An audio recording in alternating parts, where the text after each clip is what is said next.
السلام عليكم ورحمة الله وبركاته. waxaan salaamayaa dhammaan ummadda Soomaaliyeed.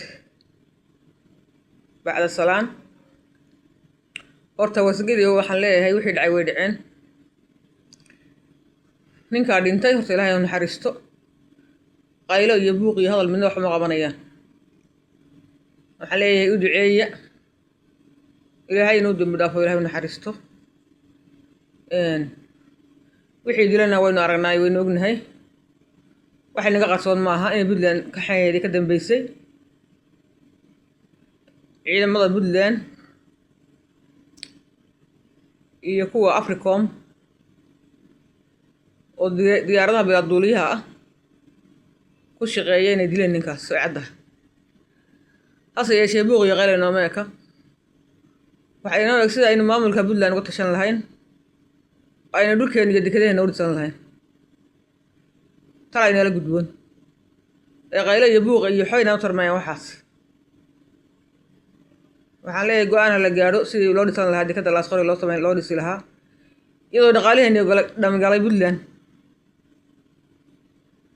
oo cashuurta dhulka lagu dhisaa ay tahay naga qaado ay tahay meel wax kasta inoo soo degay wax ka soo degaan dekeda Boosaaso sida loo yahay.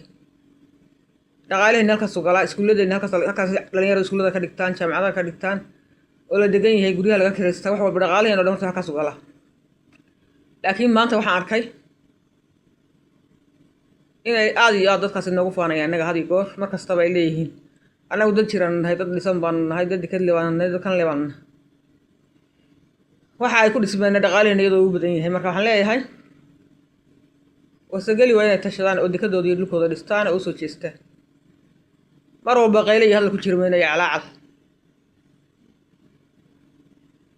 dekeda Laasqori oo soo jireenka ahayd keliya wasageli waa dhisan karaan, ha dhisteen baan leeyahay anigu si ay Puntland uga maarmaan.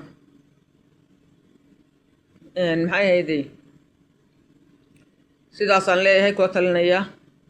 buuqa iyo qayladana hala joojiyo, go'aan hala gaadho. nimanka Puntland ha laga dalbado say u soo xaqiijin lahaayeen dhacdadii halka ka dhacday. warkii oo taftiran iyo maxay ahaydey waxyaabaha ay sheegayaan oo dhan waa in cadeyntooda keenaan. sida la ogyahay iyagaa dilay oo maxay ahaydey iyaga iyo Mareykanka maxay isgarabsanaya dilay ninkaas. waxyaabaha ay sheegayaan waa inay soo cadeeyaan oo ay ku haystaan. marka waxaa leeyahay hala tashado baan leeyahay, hala tashado waxba yaan la calacalin oo la kala cararin. go'aan weyn la gaadha si degdega. assalaamu calaykum waraxmatullaahi wabarakaatu.